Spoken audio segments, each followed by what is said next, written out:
Fed et FOMC. C'est en 1913 que le Congrès adopte le Federal Reserve Act pour fonder la Banque centrale américaine, la Fed, afin de fournir à la nation un système monétaire et financier plus sûr, plus souple et plus fiable. Aujourd'hui, les fonctions de la Réserve fédérale se répartissent en 4 grands domaines.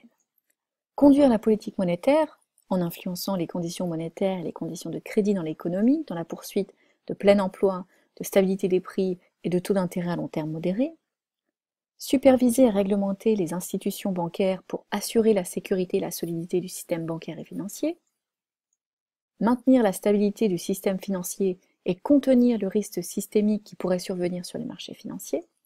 Et enfin, fournir des services financiers aux institutions de dépôt, au gouvernement ou aux institutions officielles étrangères. La Fed décide de sa politique monétaire et en particulier de la fixation des taux d'intérêt directeurs par l'intermédiaire du FOMC ou Federal Open Market Committee.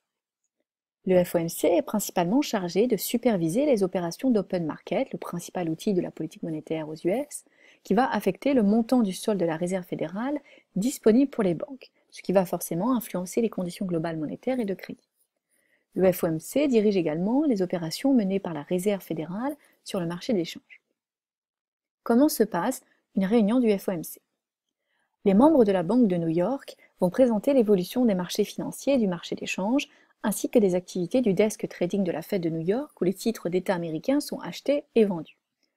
Le Conseil des gouverneurs va ensuite présenter ses prévisions économiques et financières et partager avec l'ensemble des 12 présidents des banques régionales les perspectives économiques en vue de discuter des meilleures options pour l'orientation de la politique monétaire.